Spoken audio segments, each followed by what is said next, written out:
নমস্কার, দেখছেন কলকাতা টিভি। আপনাদের সঙ্গে আমি মধুবন্তী। শুরু করছি 4টের 4 দিক। চোখ রাখবো বিস্তারিত খবরে। দিল্লি ভোটের 24 ঘন্টা আগেই মুখ্যমন্ত্রীর বিরুদ্ধে এফআইআর। অতীশের প্রচারে বেরিয়ে আপ কর্মীর বিরুদ্ধে পুলিশকে চড় মারার অভিযোগ উঠল। নিয়ম না মেনে প্রচারে একাধিক গাড়ি দাবি পুলিশের। ওই দুই অভিযোগেই অতীশের বিরুদ্ধে অভিযোগ। গোবিন্দপুরী থানায় অভিযোগ দায়ের করা হয়েছে। অতীশের প্রচারে বেরিয়ে আপ কর্মীর বিরুদ্ধে পুলিশকে চড় মারার অভিযোগ উঠল। নিয়ম না মেনে প্রচারে একাধিক গাড়ি, এমনটাই দাবি করেছে পুলিশ। দুটি অভিযোগে অতীশের বিরুদ্ধে অভিযোগ গোবিন্দপুরী থানায়। দিল্লি ভোটের 24 ঘন্টা বাকি, আর তার আগেই মুখ্যমন্ত্রীর বিরুদ্ধে এফআইআর দায়ের। গোবিন্দপুরী থানায় এফআইআর।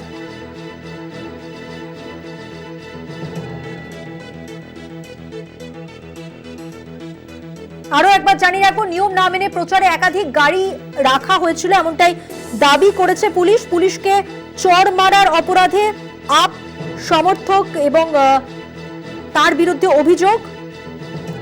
দুটি অভিযোগের ভিত্তিতে এফআইআর। রাত পোহালেই আমরা জানি বিধানসভা আসনে শুরু হবে ভোট গ্রহণ দিল্লিতে, আর তার আগেই অতীশীর উপস্থিতিতে পুলিশি নিগ্রহ ও নির্বাচনী বিধি ভঙ্গের অভিযোগে জোড়া মামলা দায়ের হলো দিল্লির মুখ্যমন্ত্রীর বিরুদ্ধে। দিল্লির গোবিন্দপুরী থানায় দায়ের হয়েছে মামলা। পুলিশের পক্ষ থেকে জানানো হয়েছে, মঙ্গলবার রাত 12:30 নাগাদ 10টি গাড়ি ও 60 থেকে 70 জন সমর্থককে নিয়ে দিল্লির ফতেহ সিং মার্গের কাছে ঘোরাঘুরি করছিলেন মুখ্যমন্ত্রী অতীশ। আপনাদের জানিয়ে রাখি, গতকাল রাতে অর্থাৎ সোমবার রাত 12:30 নাগাদ এই ঘটনা ঘটেছে। পুলিশ তাদের সেখান থেকে চলে যেতে বললে তারা কথা শোনেননি, আর এই অবস্থায় ঘটনার ভিডিও করতে মোবাইল বের করেন এক পুলিশ কর্মী। তখনই দুই আপ সমর্থক পুলিশের ওপর চড়াও হন। অতীশের সামনেই এক পুলিশ কনস্টেবলকে সপাটে চড় কষান এক আপ সমর্থক। রীতিমতো হেনস্থা করা হয় সেখানে উপস্থিত পুলিশ কর্মীদের। এই ঘটনায় অভিযুক্ত দুই আপ সমর্থক, তাদেরকে আটক করেছে পুলিশ। আর এই ঘটনায় অতীশ ও তার সমর্থকদের বিরুদ্ধে ভারতীয় ন্যায় সংহিতার একাধিক ধারায় মামলা দায়ের করা হয়েছে গোবিন্দপুরী থানায়।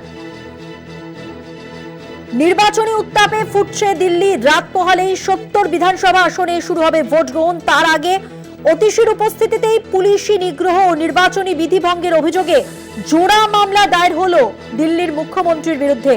দিল্লির গোবিন্দপুরী থানায় দায়ের হয়েছে মামলা।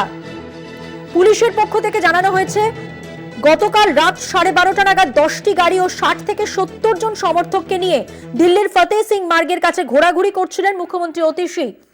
পুলিশ তাদের সেখান থেকে চলে যেতে বললে তারা কথা শোনেননি, আর এই অবস্থায় ঘটনার ভিডিও করতে মোবাইল বের করেন এক পুলিশ কর্মী। নির্বাচনী বিধিভঙ্গ সহ দুটি মামলা দায়ের হয়েছে অতীশের বিরুদ্ধে।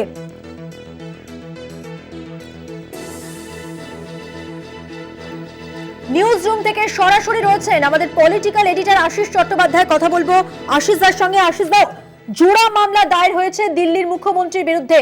গোটা বিষয় সম্পর্কে আপনার কাছে জানতে চাইবো, পুলিশ সূত্রে এখনো পর্যন্ত কি জানা যাচ্ছে, ঠিক কি হয়েছিল? দেখো, বিস্ফোরক খবর আসছে।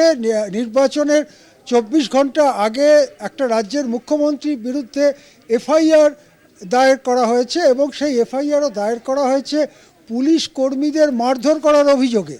এই ধরনের একটা অভিযোগে যে মুখ্যমন্ত্রীর বিরুদ্ধে এফআইআর করা হচ্ছে, এটা যথেষ্ট উদ্বেগের ব্যাপার। ঘটনা সম্পর্কে দিল্লি পুলিশ যে কথা জানিয়েছে, এবং সেটা তারা এক্স হ্যান্ডেলে জানিয়েছে, যেটাও বেশ আশ্চর্যের কথা যে এক্স হ্যান্ডেলে তারা একটা অভিযোগ মতো জানিয়েছে। সেই অভিযোগ অনুযায়ী প্রচার শেষ হয়ে যাওয়ার পরে, অর্থাৎ প্রচারের শেষ সময় পার হয়ে যাওয়ার পরে, অতীশী সিংহ বা অতীশী মার্লেনা যাই বলুন, দিল্লির মুখ্যমন্ত্রী, তিনি 50-60 জন কর্মী নিয়ে এবং 7-8টা গাড়ি নিয়ে রাস্তায় দাঁড়িয়েছিলেন। তিনি যে কেন্দ্র থেকে লড়াই করছেন সেই কেন্দ্রেই তিনি দাঁড়িয়েছিলেন। এই সময় তার গতিবিধি, অর্থাৎ মুখ্যমন্ত্রীর গতিবিধি কেমন হচ্ছে সেটা ভিডিও রেকর্ডিং করবার জন্য দিল্লি পুলিশ কর্মীরা রাস্তায় নামে এবং তারা ভিডিও রেকর্ডিং করতে শুরু করে। তাতে নাকি পুলিশের অভিযোগ যে অতীশীর সমর্থকরা বা আপ দলের সমর্থকরা কেউ পুলিশের ওপরে গিয়ে হামলা চালায়, পুলিশকে চড়থাপ্পড় মারে এবং পুলিশ কর্মীদের কাজে বাধা দেয়। এরপরেই গোবিন্দপুরী থানায় অতীশী এবং তার সমর্থকদের বিরুদ্ধে ভারতীয় ন্যায় সংহিতার, ন্যায় সুরক্ষা সংহিতার ধারা অনুযায়ী, কড়া ধারা অনুযায়ী এফআইআর রুজু করা হয়েছে। এবং এই এফআইআর বলে এমনকি অতীশীর গ্রেপ্তারির সম্ভাবনাও উড়িয়ে দেওয়া যাচ্ছে না। সবটাই নির্ভর করছে রাজনৈতিকভাবে কোনটা সুবিধাজনক মনে করছে বিজেপি এবং কেন্দ্রীয় সরকারের স্বরাষ্ট্র মন্ত্রকের অধীন দিল্লি পুলিশ এবং দিল্লির লেফটেন্যান্ট গভর্নর, তারা কোনটাকে সুবিধাজনক মনে করছেন তার ওপরেই ঘটনা ঘটবে, যেটা অভূতপূর্ব। এর আগে ভারতে কোনো রাজ্য বা কেন্দ্রশাসিত অঞ্চলে এই ধরনের ঘটনা ঘটেছে বলে শোনা যায়নি। নির্বাচনের 24 ঘন্টাও বাকি নেই, রাজ্যের মুখ্যমন্ত্রীর বিরুদ্ধে এফআইআর। ইতিমধ্যে যে খবর আমাদের কাছে একটু আগে এসে পৌঁছেছে, মহারাষ্ট্রের শিবসেনা নেতা উদ্ধব ঠাকরের পুত্র আদিত্য ঠাকরে তিনি দিল্লিতে পৌঁছেছেন এবং দিল্লিতে কংগ্রেস এবং আপ এই দু দলের নেতৃত্বের সঙ্গেই দেখা করে একটি পরামর্শ দিয়েছেন। সেই পরামর্শটি কি? পরামর্শটি হচ্ছে ভোট গ্রহণের শেষ দিকে যখন প্রায় শেষ হয়ে আসছে, সেই সময় থেকে প্রত্যেকটি ভোট কেন্দ্রে যেন ভিডিও ক্যামেরা রাখা হয়। এই দলগুলো কংগ্রেস এবং আপ তারা যেন ভিডিও রেকর্ডিং করে ভোটদানের। কেননা আদিত্যর মতে এর আগের ভোটগুলোতে দেখা গেছে যে সারাদিন একটা নির্দিষ্ট হারে ভোট চলতে থাকে, তারপরে হঠাৎ ভোট নাকি 5টার পরে, 4:30 পরে হঠাৎ ভোটের পার্সেন্টেজে একটা বিরাট পরিবর্তন আসে। সেই ঘটনা আমরা লোকসভা নির্বাচনেরও প্রথম 2-3 দফায় দেখেছি। সেই ঘটনা মনে করিয়ে দিয়ে আদিত্য ঠাকরে পরামর্শ দিয়েছেন আপ এবং কংগ্রেস দলকে, তারা যেন শেষের দিকের ভোটের সেকেন্ড হাফে তারা যেন প্রত্যেকটি বুথে ভোটদানের ভিডিও রেকর্ডিং করেন। অর্থাৎ এক কথায় নির্বাচন কমিশন সম্পর্কেও নানা অভিযোগ উঠছে এবং দিল্লির পুলিশ প্রশাসন নক্কারজনকভাবে নেমে পড়েছে বলে অভিযোগ জানানো হচ্ছে আপের পক্ষ থেকে অভিযোগ জানানো হচ্ছে নানা উপহার সামগ্রী নিয়ে ভোটারদের বিলি করবার বারবার অভিযোগ করা সত্ত্বেও বিজেপির বিরুদ্ধে কোনো পদক্ষেপ করছে না দিল্লি পুলিশ। উল্টো দিকে দিল্লিরই মুখ্যমন্ত্রীর বিরুদ্ধে এফআইআর করে তাকে বিপন্ন করা হচ্ছে, এই ধরনের অভিযোগ জানানো হচ্ছে। আসলে যেটা অনেক পর্যবেক্ষকই মনে করছেন যে দিল্লি ভোটে বিজেপি মোটেই ভালো ফলের আশা করছে না। অর্থাৎ লোকসভা ভোটে বিজেপিকে দাও, বিধানসভা ভোটে কেজরিওয়ালকে দাও, এই যে ট্রেন্ড গত 1 দশক ধরে চলছে, তার বাইরে দিল্লিবাসী এবারেও যাবেন বলে মনে হয় না। এবারেও বিজেপি লোকসভা ভোটে খুব ভালো ফলাফল করেছে, কিন্তু যারা দিল্লি সম্পর্কে খোঁজখবর রাখছেন, সমীক্ষা করছেন, তাদের সূত্রগুলোর থেকে আমাদের কাছে খবর আসছে যে তারা মনে করছেন এবারেও বিধানসভা ভোটে বিজেপি চূড়ান্তভাবে পরাস্ত হতে চলেছে।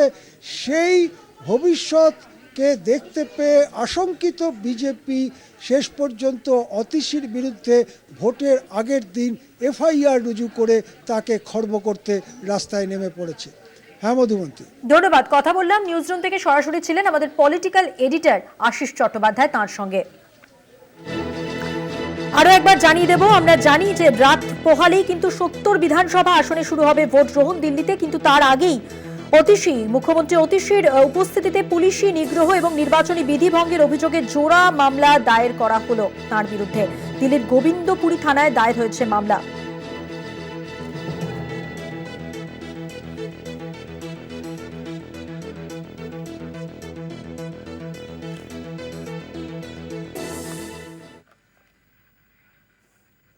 চারটের চারদিকে এখন সময় হয়ে গেছে একটা বিরতি নেওয়ার। বিরতির পর থাকছে আরো খবর, সঙ্গে থাকবেন। ফিরে এলাম বিরতির পর। যে খবরে নজর রাখবো, 5 ও 6 ফেব্রুয়ারি বিশ্ব বাংলা বাণিজ্য সম্মেলন। রাজ্যে বড় বিনিয়োগের আশা করছে শিল্পমহল। এমএসএমইর পাশাপাশি ভারী শিল্প পর্যটনে বিনিয়োগে গুরুত্ব, পরিত্যক্ত জমিগুলিকে কাজে লাগানো নিয়েও আলোচনা হবে। বিজেপিএসএ আমন্ত্রিত 20টি দেশ। আমন্ত্রণ পেয়ে সম্মেলনে যোগ দিতে আসছেন মুকেশ আম্বানিও। চলতি মাসে রাজ্যে বসতে চলেছে শিল্প সম্মেলনের আসর। তার আগে রাজ্যে সাজো সাজো রব। 26 বিধানসভা নির্বাচনের আগে মুখ্যমন্ত্রী মমতা বন্দ্যোপাধ্যায়ের কাছে এই শিল্প সম্মেলন অত্যন্ত গুরুত্বপূর্ণ। কারণ মুখ্যমন্ত্রীর নামের পাশে বরাবরই শিল্প বিরোধী তকমা জুড়ে গিয়েছে। সেই তকমা মুছতেই মুখ্যমন্ত্রীর হাতিয়ার এই বিশ্ববঙ্গ বাণিজ্য সম্মেলন। আগামী 5 ও 6 ফেব্রুয়ারি বিশ্ব বাংলা বাণিজ্য সম্মেলন। এই বাণিজ্য সম্মেলন থেকেই রাজ্যে বড় বিনিয়োগের আশা করছে শিল্পমহল। আইটিসি ইনফোটেক এই সম্মেলন থেকে রাজ্যে আর্টিফিশিয়াল ইন্টেলিজেন্স হাব তৈরির ঘোষণা করতে পারে। এমএসএমইর পাশাপাশি ভারী শিল্প কারখানা, পর্যটন, বস্ত্র ও চর্মশিল্পে বিনিয়োগে বিশেষ গুরুত্ব। শিল্প স্থাপনে রাজ্যের পরিত্যক্ত জমিগুলিকে কিভাবে কাজে লাগানো যায় সে বিষয়েও সুস্পষ্ট পরিকল্পনা নেওয়া হয়েছে। এবছর বিজেপিএস বিশেষভাবে গুরুত্ব দিচ্ছে উৎপাদন ও শিল্পে। MSME, advanced manufacturing, circular economy, প্রাকৃতিক সম্পদ ও প্রতিরক্ষা উৎপাদন, কৃষি, আন্তর্জাতিক বাণিজ্য, লজিস্টিক্স, পর্যটন, জ্ঞানভিত্তিক অর্থনীতি, স্বাস্থ্য, শিক্ষা ও পরিকাঠামো, শিক্ষা, সৃজনশীল অর্থনীতি ও চলচ্চিত্র শিল্প সহ বিভিন্ন ক্ষেত্র গুরুত্বপূর্ণ হতে চলেছে। এফআইসিসিআই ও সিআইআই সূত্রে জানা গিয়েছে, এই বাণিজ্য অনুষ্ঠানের জাতীয় নির্বাহী পরিষদের বৈঠকে উপস্থিত থাকবেন দেশের প্রায় 30 জন শীর্ষ শিল্পপতি। বিজেপিএস 2025 সেই দুটি গুরুত্বপূর্ণ বৈঠকের মাধ্যমেই শুরু হবে, যেখানে মুখ্যমন্ত্রী মমতা বন্দ্যোপাধ্যায়েরও উপস্থিত থাকার সম্ভাবনা রয়েছে। দুটি বৈঠকই হবে বিশ্ব বাংলা কনভেনশন সেন্টারে। বাণিজ্য সম্মেলনে যোগ দিতে পারেন ঝাড়খণ্ডের মুখ্যমন্ত্রী হেমন্ত সোরেন। পাশাপাশি অতিথি হিসেবে হাজির থাকতে পারেন ভুটানের রাজা জিগমে খেসার নামগেল ওয়াংচুকও। অন্যদিকে শিল্প সম্মেলনের আগে মন্ত্রিসভার বৈঠকও ডাকা হয়েছে। নবান্ন সূত্রে খবর, শিল্প সংক্রান্ত বিষয়ে ছাড়পত্রের প্রয়োজনের কারণেই আগামী 4 ফেব্রুয়ারি এই বৈঠকের আয়োজন করা হয়েছে। কারণ বিধানসভা নির্বাচনের আগে বিনিয়োগ টানতে মরিয়া মমতা বন্দ্যোপাধ্যায়। গত কয়েক বছরেও বিজেপিএস সফল হয়েছে, এবারেও এই সম্মেলন সফল করতে বদ্ধপরিকর মমতা বন্দ্যোপাধ্যায়। সত্যসুন্দর ভট্টাচার্যের রিপোর্ট, কলকাতা টিভি।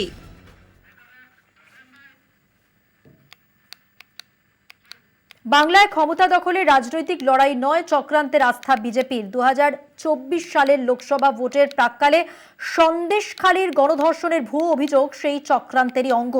তার সদ্য প্রকাশিত বাংলায় নির্বাচন ও আমরা নামক নিবন্ধ সংগ্রহে গেরুয়া শিবিরের বিরুদ্ধে এমনই অভিযোগ তুলেছেন মুখ্যমন্ত্রী মমতা বন্দ্যোপাধ্যায়। দেখুন। অষ্টাদশ লোকসভা ভোটের মাস কয়েক আগে গণধর্ষণের অভিযোগে অগ্নিগর্ভ হয়ে ওঠে উত্তর 24 পরগনার সন্দেশখালী। শাসক তৃণমূলকে কাঠগড়ায় তুলে রাজ্য জুড়ে প্রচার চালায় বিজেপি। কংগ্রেস ও বামেরাও এই ইস্যুতে তৃণমূলের বিরুদ্ধে পথে নামে। মমতা বন্দ্যোপাধ্যায় তাঁর সদ্য প্রকাশিত বাংলার নির্বাচন ও আমরা নামক বইতে সন্দেশখালী কাণ্ড পুরোপুরি বিজেপির চক্রান্ত বলে দাবি করেছেন। তৃণমূল নেত্রী লিখেছেন, ভোটের আগে সব থেকে ভয়াবহ নক্কারজনক যে ঘটনা এই বাংলায় ঘটিয়েছে বিজেপি, তা হলো সন্দেশখালীর ঘটনা। রাজ্য এবং নারীদের সম্ভ্রম ধুলোয় মিশিয়ে দিয়ে ভোটে জেতার জন্য ঘৃণ্য চক্রান্ত করেছিল বিজেপি। আমরা দেখলাম সন্দেশখালীতে ধর্ষণের অভিযোগ নিয়ে সারা দেশে তোলপাড় ফেলে দিয়েছিল বিজেপি এবং তার সুরে সুর মিলিয়ে নিতেছিল বাম ও কংগ্রেস। কিন্তু দ্রুতই পর্দা ফাঁস হলো সেই ঘটনার। আমরা সবাই দেখলাম এই ধর্ষণের অভিযোগ গোটাটাই মিথ্যে। মহিলাদের শিখিয়ে পড়িয়ে রীতিমতো ট্রেনিং দিয়ে করানো হয়েছে ধর্ষণের অভিযোগ। 2024 সালের মতো এত চক্রান্তের নির্বাচন আগে দেখিনি। শুধু রাজ্যের ক্ষেত্রেই নয়, দেশে মোদি জমানায় গণতন্ত্র বিপন্ন বলেই দাবি করেছেন মুখ্যমন্ত্রী তাঁর লেখায়। তৃণমূল নেত্রীর মতে, আচ্ছে দিনের বদলে দুর্দিন নেমে এসেছে, ভারতবাসী তা প্রত্যক্ষ করছে। গত 5 বছরে বিজেপি শাসনে আমরা দেখেছি বিশ্বের বৃহত্তম গণতান্ত্রিক দেশে গণতন্ত্রই বিপন্ন। ওই বইতে লোকসভা ভোটে কংগ্রেসের ভূমিকা নিয়েও কড়া সমালোচনা করেছেন মমতা। ইন্ডিয়ার নেতৃত্ব দিতে কংগ্রেস ব্যর্থ হয়েছে বলেই সংখ্যাগরিষ্ঠতা না পেয়েও বিজেপি শরিকদের নিয়ে সরকার গড়তে সমর্থ হয়েছে বলেও দাবি করেছেন মমতা। কলকাতা টিভি।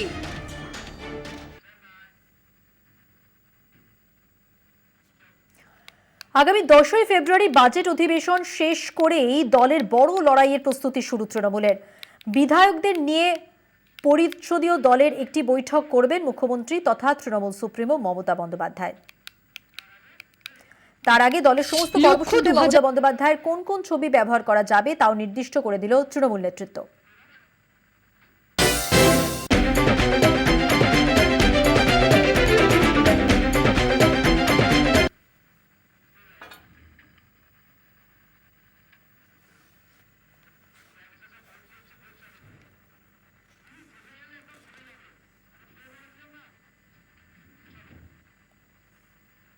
বিধায়কদের কর্মসূচিতে নজর। বছর ঘুরলেই বাংলায় বিধানসভা নির্বাচন, ফলে এবছরটা তৃণমূলের কাছে রাজনৈতিক দিক থেকে অনেক গুরুত্বপূর্ণ, যার সূত্র ধরেই চলতি বছরের শুরু থেকেই সাংগঠনিক স্তরে ঝাঁপাচ্ছে তৃণমূল। ইমেজে সতর্ক তৃণমূল, মমতার নির্দিষ্ট দুটি ছবি ব্যবহারের নির্দেশ। প্রচারে মমতা বন্দ্যোপাধ্যায়ের কোন কোন ছবি ব্যবহার করা যাবে তাও নির্দিষ্ট করে দিল তৃণমূল নেতৃত্ব। দলের সর্বস্তরে তো বটেই, বিশেষ করে দলের সমস্ত বিধায়ককে জানিয়ে দেওয়া হয়েছে মমতা বন্দ্যোপাধ্যায়ের দুটি নির্দিষ্ট ছবি সমস্ত কর্মসূচিতে ব্যবহার করতে হবে। বিধায়কদের জন্য দলনেত্রীর বার্তা দিতে ইতিমধ্যে বিধায়কদের জন্য দলনেত্রীর কোনো বার্তা থাকলে তা জানাতে West Bengal legislative assembly members নামে একটি হোয়াটসঅ্যাপ গ্রুপ করে দেওয়া হয়েছে। সেই গ্রুপেই এসেছে ছবি ব্যবহার নিয়ে এই বার্তা। জানানো হয়েছে দলীয় কর্মসূচির জন্য পোস্টার, হোর্ডিংয়ে ওই দুটি ছবি ঘুরিয়ে ফিরিয়ে রাখতে হবে। বহুল পরিচিত ছবি দুটির একটিতে হাত জোর করে নমস্কারের ভঙ্গি, সেই পুরনো ঘরের মেয়ে ইমেজ, আর একটি ছবি কোনো কর্মসূচিতে কারো সঙ্গে কথোপকথনের সময়ের। দুটিতেই মূল থিম জনসংযোগ। আগামী 10ই ফেব্রুয়ারি থেকে শুরু হচ্ছে বিধানসভার বাজেট অধিবেশন। দলের বড় লড়াইয়ের প্রস্তুতি শুরু হচ্ছে বাজেট অধিবেশন শেষ করেই। ওই দিন তৃণমূল বিধায়কদের নিয়ে পরিষদীয় দলের বৈঠক করবেন মুখ্যমন্ত্রী তথা তৃণমূল সুপ্রিমো মমতা বন্দ্যোপাধ্যায়। বর্ধিত সভা ডেকে বছর ভোরের কর্মসূচি বলে দেবেন তৃণমূল নেত্রী মমতা বন্দ্যোপাধ্যায়। দলের অভিমুখও সেই সভা থেকে ঠিক করে দেবেন নেত্রী। বৈঠকে থাকবেন তৃণমূলের রাজ্য সভাপতি তথা সাংসদ সুব্রত বক্সী। সেদিনই এবছরের প্রথম বৈঠক মমতার। ফলে বিধায়কদের কর্তব্য, শৃঙ্খলা ও রাজনৈতিক কর্মকাণ্ডের বিষয়ে সেদিনের বৈঠক অত্যন্ত গুরুত্বপূর্ণ বলেই মনে করা হচ্ছে। বাজেট অধিবেশন শুরু হওয়ার আগে ওই বৈঠকের সময় নির্ধারণ করা হয়েছে। রাজ্যে 294টি বিধানসভা কেন্দ্রের সামগ্রিক পরিস্থিতির খবর নখদর্পণে মমতার। তার নিরিখে দলের বৈঠকে বিধানসভা আসন ভিত্তিক আলোচনা করতে পারেন বলেই খবর। কলকাতা টিভি। সময় হয়ে গেছে আরো একটা বিরতি নেওয়ার, সঙ্গে থাকবেন। নৈহাটি তৃণমূল কর্মী খুনে অর্জুন সিং এর নামে পোস্টার, ভাটপাড়ায় অর্জুনকে দায়ী করে পোস্টার তৃণমূলের। ওইসব পোস্টারে অর্জুন সিং এর কাছে জবাব চাওয়া হয়েছে। তৃণমূল যত পোস্টার দেবে তত আমরা শক্তিশালী হব, এমনটাই দাবি করেছেন অর্জুন ঘনিষ্ঠরা।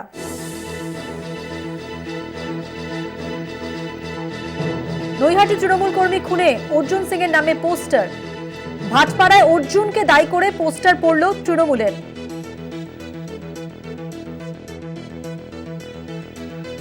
প্রতিনিধি শুভজিৎ সিং রয়েছেন আমাদের সঙ্গে টেলিফোন লাইনে। শুভজিৎ, যে পোস্টারগুলি পড়েছে সেখানে ঠিক কি বলা হয়েছে জানতে চাইবো।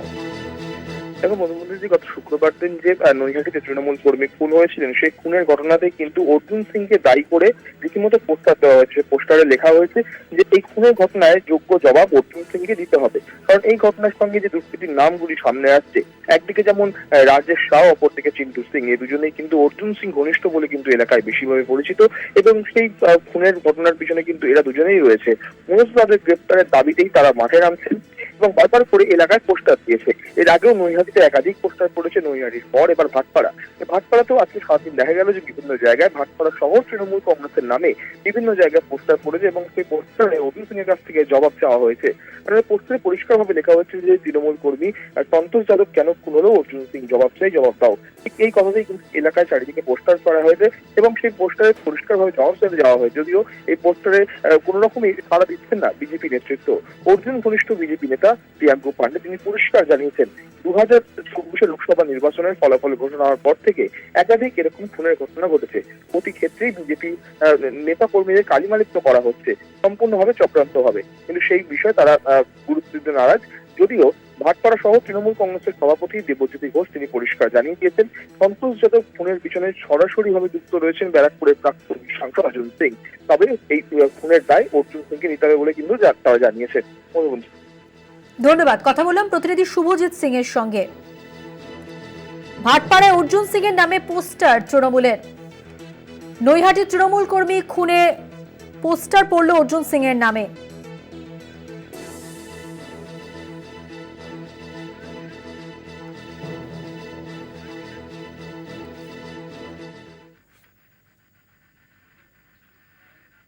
নজর রাখবো পরের খবরে। জেলা পরিষদের সাফল্য ব্যর্থতা নিয়ে কাজল অনুব্রত দ্বন্দ্ব। অনুব্রতর বিরুদ্ধে সরাসরি চক্রান্তের অভিযোগ জেলা সভাধিপতি কাজলের। খাওয়া বন্ধ বলে চক্রান্ত চলছে। কাজলের ইঙ্গিত কেষ্টর দিকে। জেলায় পুলিশের আক্রান্ত হওয়া নিয়েও নেতৃত্বের দিকে আঙুল কাজল শেখের। ঋতুভাস চট্টোপাধ্যায় প্রতিনিধি রয়েছেন আমাদের সঙ্গে টেলিফোন লাইনে। ঋতুভাস, এই যে অভিযোগ, পাল্টা অভিযোগ, ঠিক কি হয়েছে, বিতর্ক কোথা থেকে তৈরি হলো, পুরোটাই জানতে চাইবো। যদি দেখো, অনুব্রত মণ্ডলের সঙ্গে কাজলের দ্বন্দ্ব কিন্তু অনুব্রত মণ্ডলের তিহার থেকে ফেরত আসার পর থেকেই শুরু হয়েছে এবং আমরা বিভিন্ন ক্ষেত্রে দেখেছি যে দলীয় বিষয় নিয়ে কিন্তু দ্বন্দ্ব তাদের দুজনের মধ্যে মতভেদ সামনে এসেছে। এরপরে কিন্তু জেলা পরিষদের সাফল্য এবং ব্যর্থতা নিয়েও কিন্তু দ্বন্দ্ব শুরু হলো এদিন থেকে। গতকালকে অনুব্রত মণ্ডল একটি সংবাদ মাধ্যমের সামনে বক্তব্য দিয়েছিলেন, যেখানে বলেছিলেন যে বীরভূম জেলা পরিষদ 4 বছর প্রথম স্থান অধিকার করেছিল বা রাষ্ট্রপতি পুরস্কার পেয়েছিল, সেখান থেকে কিন্তু 11 নম্বরে গিয়েছে।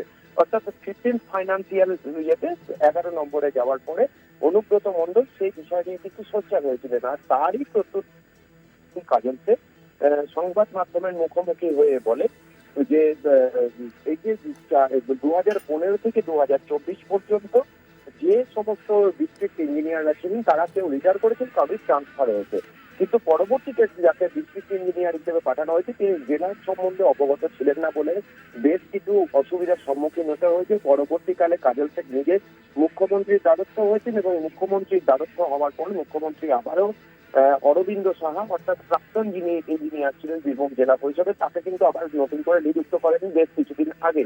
আর তারপরেই কাজল শেখ বলেন যে আগামী আরো কিছুদিনের মধ্যেই কিন্তু এই জিনিসটার সমাধান হয়ে যাবে, আবারও বীরভূম জেলা পরিষদ কিন্তু 1 নম্বরে উঠে আসবে, 1 থেকে 3-এর মধ্যে উঠে আসবে। এবং তার পাশাপাশি অনুব্রত মণ্ডলকে কটাক্ষ করে বলেন এটা বীরভূম জেলা পরিষদের বা বীরভূম জেলার বিরুদ্ধে চক্রান্ত চলছে। এবং সংবাদ মাধ্যমের তরফে যখন সাংবাদিকরা প্রশ্ন করেন যে তবে কি অনুব্রত মণ্ডল চক্রান্ত করছেন, তখন কাজল শেখ বলেন যে হ্যাঁ, চক্রান্ত তিনিও চক্রান্ত করতে পারে। এছাড়াও তিনি বলেন বীরভূম জেলাতে গত বছর 2-1 ধরে কোন রকম বোমাবাজি বা গুলি চালানোর ঘটনা কিন্তু ঘটেনি, কিন্তু বেশ কয়েক মাস ধরে আবারও বীরভূম জেলাতে সেই একই জিনিস, বোমাবাজি, বোমা উদ্ধার, তারপরে গুলি চালানো, আগ্নেয়াস্ত্র উদ্ধার, এই সমস্ত ঘটনা কিন্তু ঘটে চলেছে। অর্থাৎ ইনডাইরেক্টলি কিন্তু অনুব্রত মণ্ডলকে নিশানা করছেন কাজল শেখ এবং তার বিরুদ্ধে চক্রান্ত করারও অভিযোগ তুলছেন অনুব্রত মণ্ডলের বিরুদ্ধে। মধুবন্তী, ধন্যবাদ। কথা বললাম প্রতিনিধি ঋতুভাস চট্টোপাধ্যায়ের সঙ্গে।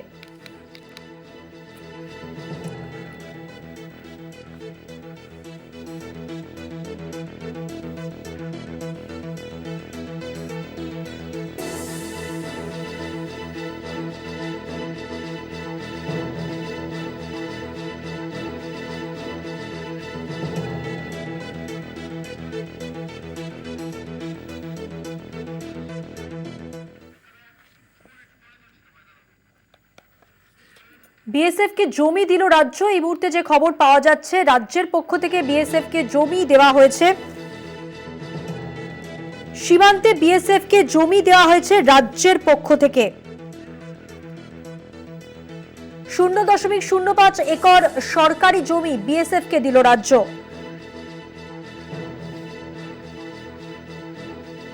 সীমান্তে বেড়া তৈরির জন্য মালদায় নারায়ণপুরে বিএসএফ কে জমি দেওয়ার প্রস্তাব গৃহীত হয়েছে। সীমান্তে বিএসএফ কে জমি রাজ্যের। দীপ্তিমান ভট্টাচার্য আমাদের বিশেষ প্রতিনিধি রয়েছেন আমাদের সঙ্গে টেলিফোন লাইনে। দীপ্তিমান, দেখো, 2 জায়গায় জমি দেওয়া হলো আজকে বিএসএফ কে। একটা হচ্ছে জলপাইগুড়ির ওখানে, যেখানে 0.05 একর জমি দেওয়া হলো এবং সেটা হলো বেড়া তৈরি, ভারত বাংলাদেশ সীমান্তে বেড়া তৈরি করার জন্য। এবং আরেকটা জমি যেটা দেওয়া হলো সেটা হলো মালদাতে দেওয়া হলো এবং মালদাতে যে জমিটা দেওয়া হয়েছে সেটা মূলত বিএসএফ দেওয়া হয়েছে তাদের যে পুরো এরিয়া রয়েছে সেই এরিয়াগুলোকে ঠিক করার জন্য। অর্থাৎ আজকের যে ক্যাবিনেটের আগের যে ক্যাবিনেট হয়েছিল সেখানেও দেখেছিলাম আমরা বিএসএফ কে জমি দেওয়া হলো, কিন্তু আজকের এই জমিটা যেটা দেওয়া হয়েছে সেখানে মূলত একটা হচ্ছে পুরোপুরি ভাবে বলা যেতে পারে যে বেড়া তৈরি করার জন্য সীমান্তের 0.05 আর একটা হচ্ছে 19.73 সরকারি খাস জমি, যেটা স্বরাষ্ট্র মন্ত্রকের হাতে হস্তান্তর করা হলো। মধুবন্তী, দীপ্তিমান, আরো একবার জানতে চাইবো যে সীমান্তে বেড়া তৈরির জন্যই এই জমি দেওয়া হলো তাহলে? না, দেখো, 2টো জেলায় জায়গায় জমি দেওয়া হয়েছে। একটা হচ্ছে জলপাইগুড়িতে, যেটা বেড়া তৈরি করার জন্য সীমান্তবর্তী এলাকায়, সেটা হচ্ছে 0.05 একর সরকারি জমি। আর আরেকটা হচ্ছে মালদা জেলায় নারায়ণপুরের বিএসএফ এর ক্যাম্পে নিয়মিতকরণের উদ্দেশ্যে কিন্তু 19.73 একর জমি দেওয়া হলো। অর্থাৎ একটা যেরকম ভারত বাংলাদেশ সীমান্তে যে বেড়া তৈরি করার জন্য দেওয়া হলো, পাশাপাশি আরেকটা জমি যেটা দেওয়া হলো সেটা কিন্তু নিয়মিতকরণের জন্য বিএসএফ কে দেওয়া হলো মালদায়। মধুবন, ধন্যবাদ। কথা বললাম আমাদের বিশেষ প্রতিনিধি দীপ্তিমান ভট্টাচার্যের সঙ্গে।